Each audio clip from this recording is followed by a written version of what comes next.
मजर साहब, आपके साथ कुछ अहम गुफ्तगू करने के लिए हम आए हैं अली इमरान रम्ज़ विक्टर साहब के ताल्लुक से, क्योंकि आपके अहलिया विक्टर साहब के खिलाफ जो है ग्वालपुखट 2 से यानी कि चाकुलिया से विधानसभा फाइट भी कर चुके हैं और विक्टर साहब आए दिन आरोप लगा रहे हैं आप लोगों के जो नेतृत्व है, शीर्ष नेतृत्व है, जैसे अ, मिस्टर गुलाम रब्बानी साहब और गुलाम रसूल मुनी साहब के ऊपर।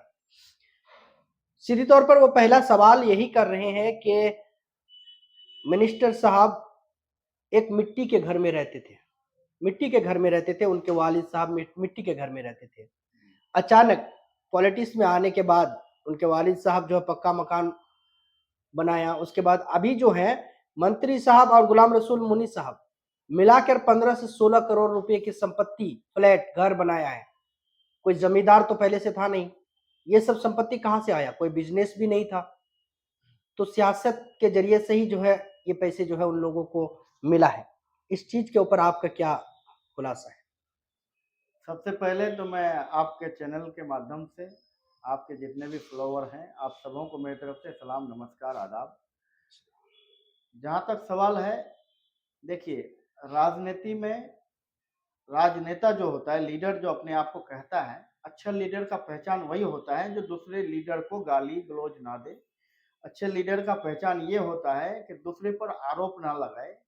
और ये विक्टर साहब जो कर रहे हैं, कि आरोप लगाना कोई गलत नहीं है, लेकिन व्यक्तिगत आरोप मेरे ख्याल से गलत है।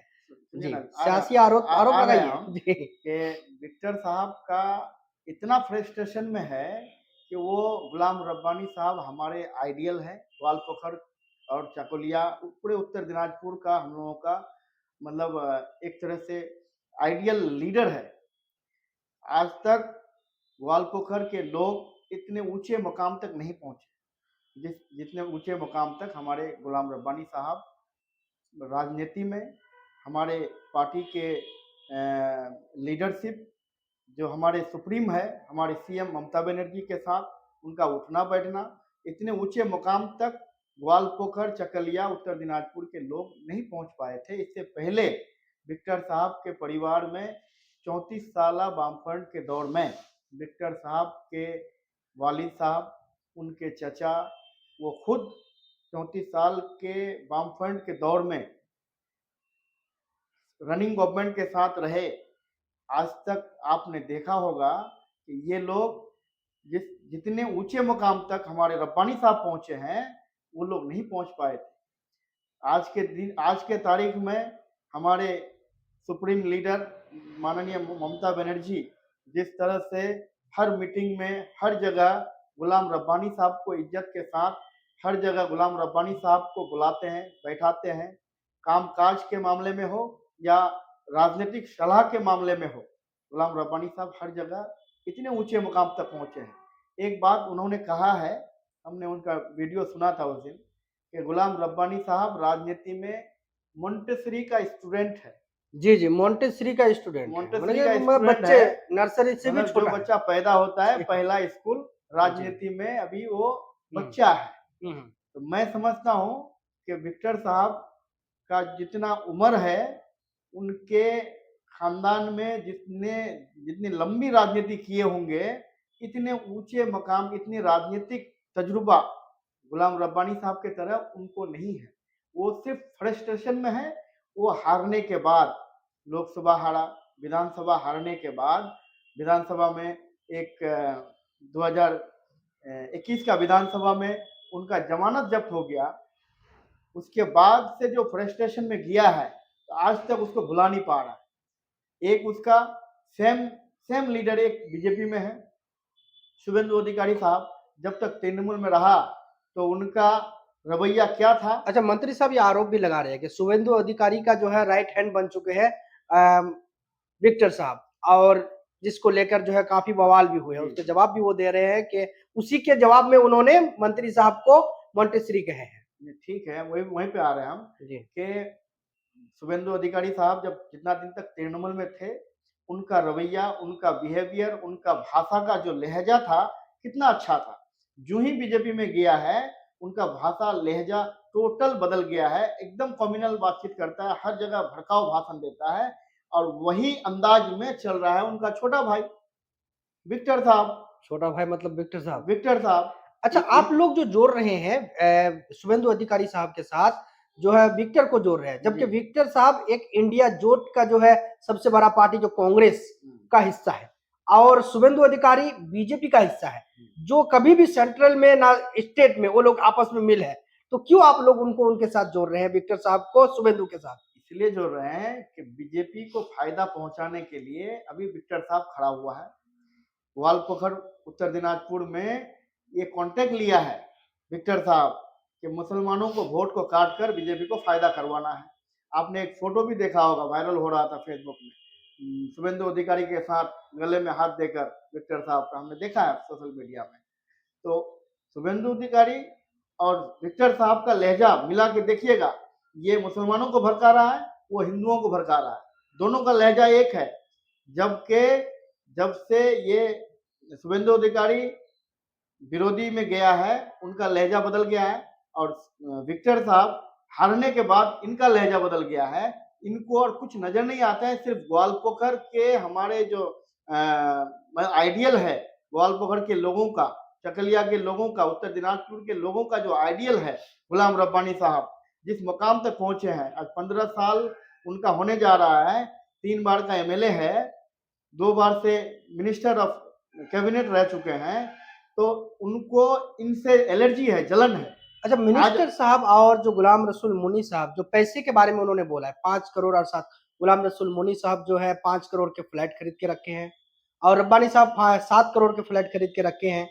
ये पैसा उनका कहाँ से आया? अवाम का पैसा मारकर ही जो है उन्होंने ये संपत्ति बनाया है। ये जो है विक्टर साहब खुलासा करने की कोशिश किया वीडियो में जिस तरह से वो बोला है।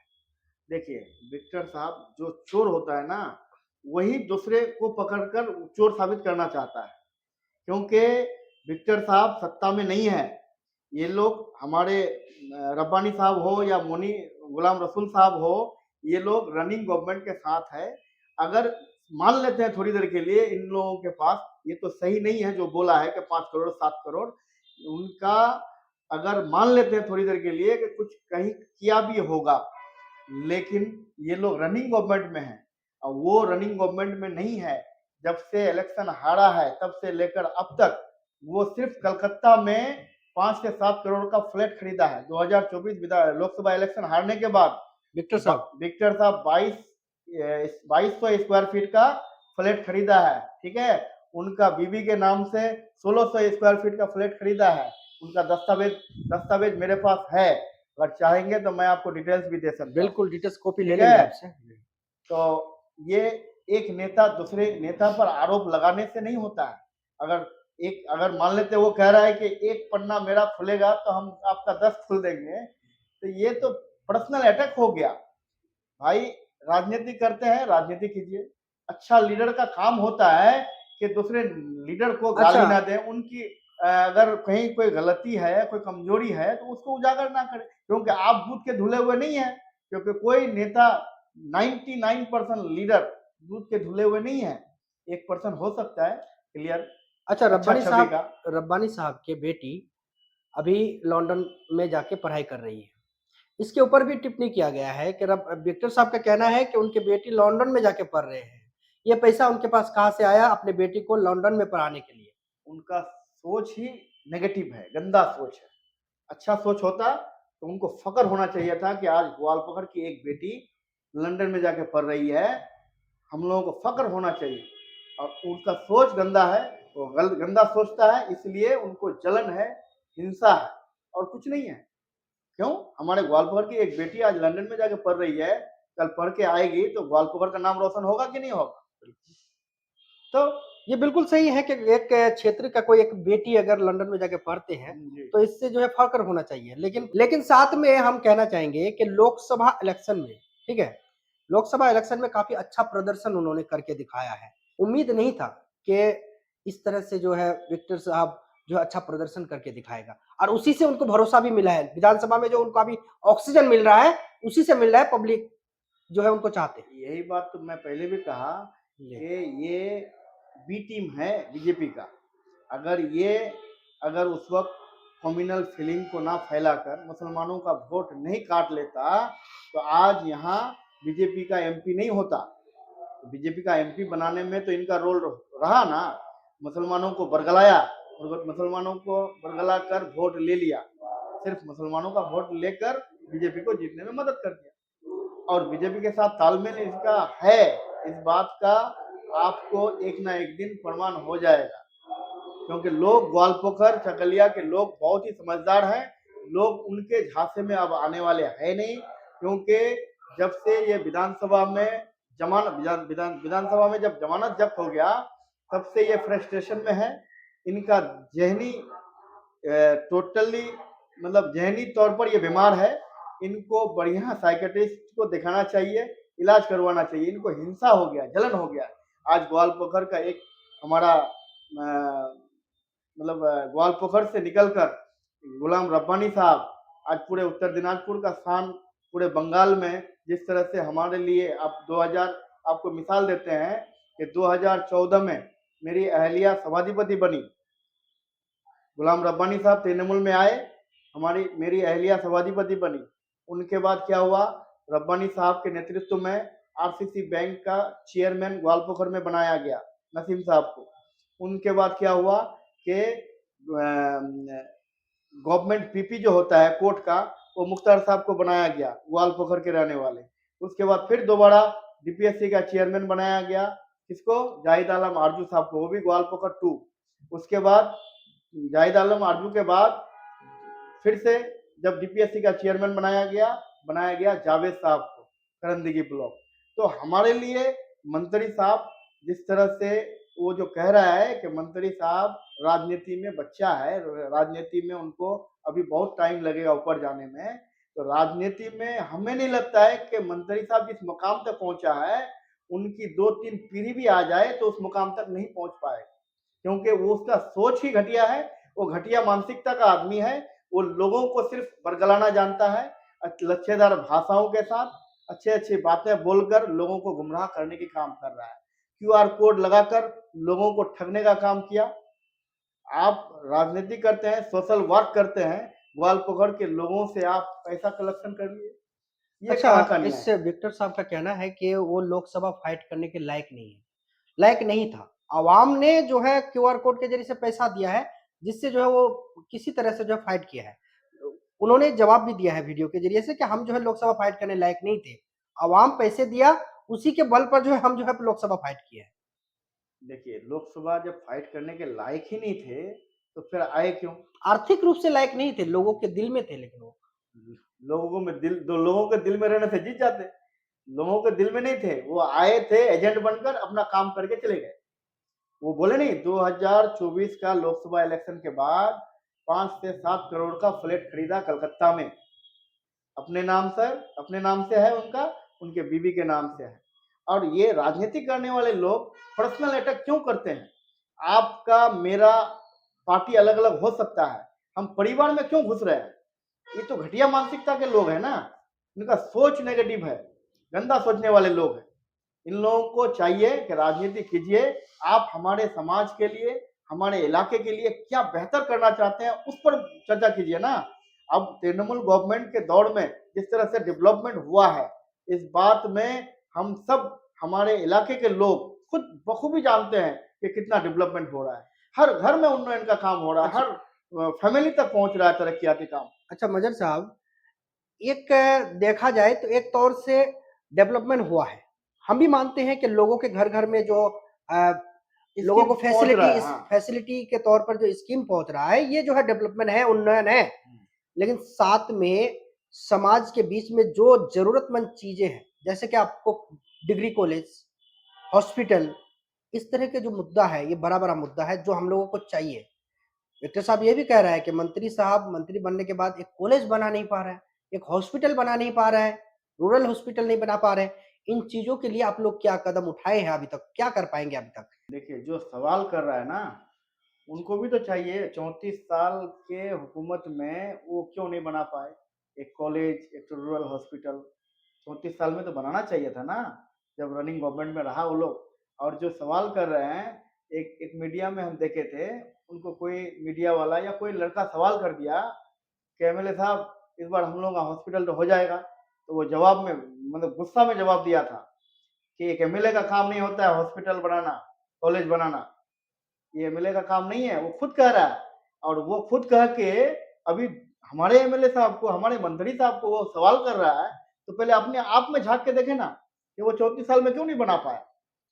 अगर हम लोग करेंगे तो हम लोग टीएमसी के गवर्नमेंट में ही होगा, ये मैं आपको दावे के साथ बोल रहा हूँ, ये टीएमसी के गवर्नमेंट में ग्वालपोखर में कॉलेज होगा।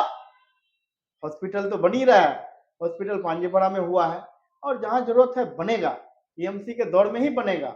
लेकिन मेरा सवाल उनसे भी है कि आप जो रहे 34 साल आप कहाँ बनाए, क्यों नहीं बनाए।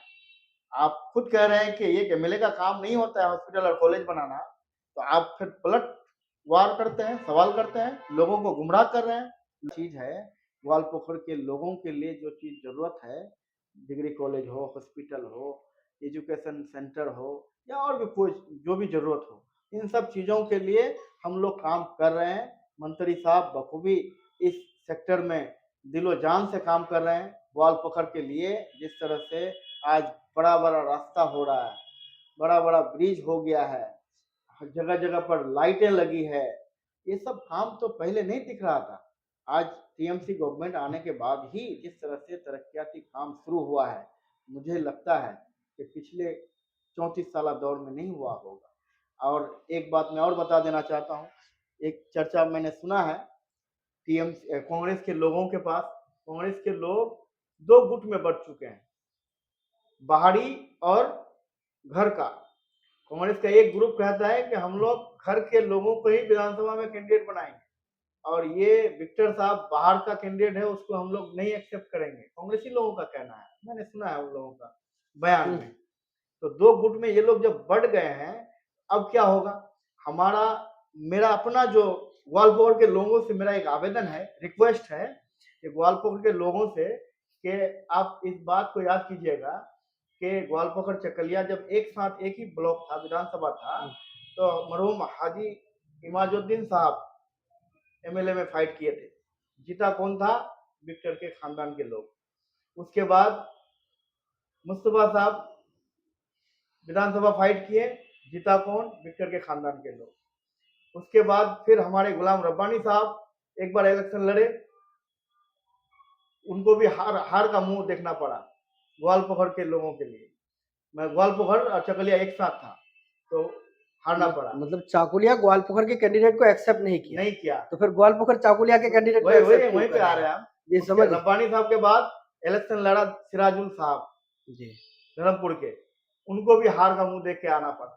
उनके बाद मेरी अहलिया 2016 में आलिमा नूरी साहिबा इलेक्शन लड़ी, वहां भी जब हम लोग इलेक्शन लड़ने गए तो वहां के लोगों का मुद्दा था कि ये तो बाहर का है, ग्वालपोखर का है, बाहरी को एक्सेप्ट नहीं करना है।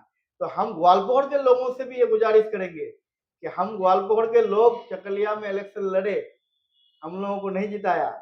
अब अगर ग्वालपोखर में कोई बाहर का आदमी आ जाए तो आप लोग एक्सेप्ट कीजिएगा क्या? यहाँ क्या आदमी नहीं है जो चकलिया के लोगों को लाकर यहाँ जिताइएगा? यहाँ तो ऐसा शख्स है जो आज रोल मॉडल बना हुआ है हमारे उत्तर दिनाजपुर के लिए, लीडर्स के लिए। टीएमसी पार्टी में इससे अच्छा लीडर नहीं हो सकता है। रब्बानी साहब जिस तरह से हमारे ग्वालपोखर का नाम को रोशन किया है, इससे अच्छा नहीं हो सकता है। और इसके मतलब लेवल में विक्टर साहब को पहुंचने में बहुत टाइम लगेगा। वो छोटा बच्चा है, अभी दूध पीता बच्चा है। बहुत बहुत शुक्रिया। जनाब मजहर आलम साहब को आप लोग जानते ही हैं, ग्वालपोखर के वाइस प्रेसिडेंट हैं, साथ में मांझे हुए खिलाड़ी है सियासत के दुनिया में। क्योंकि मजहर साहब के ससुर जी जो आलिमा नूरी जी के वालिद साहब, वो भी बहुत बड़ा एक लीडर है पांजेपरा में। और आलिमा नूरी जी को तो आप लोग जानते ही होंगे कि वो भी एक हमारे उत्तर दिनाजपुर के सभाधिपति रह चुकी है आलिमा नूरी मैडम, और उनके हस्बैंड है और ग्वालपोखर से वाइस प्रेसिडेंट है इस वक्त और सक्रिय टीएमसी का नेता है। उन्होंने जो जवाब दिया है तमाम सवालों के, जो विक्टर साहब की तरफ से सवालात जो है समाज में उठ रहे थे, उन सवालों को हम जो है लाजमी समझा के टीएमसी के नेताओं के सामने रखा जाए ताकि आमना-सामना करके एक दूसरे से जवाब लेकर और जो है इन बातों को पब्लिक के बीच में रखा जाए। तो उन्होंने बखूबी जवाब दिए हैं और हम फिर से कोशिश करेंगे कि इन सवालों के इन जवाबों का जवाब विक्टर साहब के पास अगर है तो अपना जवाब पेश कर सकते हैं, ताकि हम उनके बातों को भी रख सकें। क्योंकि विक्टर साहब से हमारा जो है एक समाज के बीच में एक कंट्रोवर्सी जो फैलाया गया है, जो लोगों के बीच में जो एक सवाल और प्रति-आरोप, आरोप और प्रति-आरोप हो रहे हैं, उन चीज़ों को आम पब्लिक तक पहुँचाना हमारा जो है मुख्य मकसद है। जुड़िए एनएस ऐप के साथ। जय हिंद, जय भारत, जय संविधान। खुदा हाफ़िज़, अस्सलाम वालेकुम।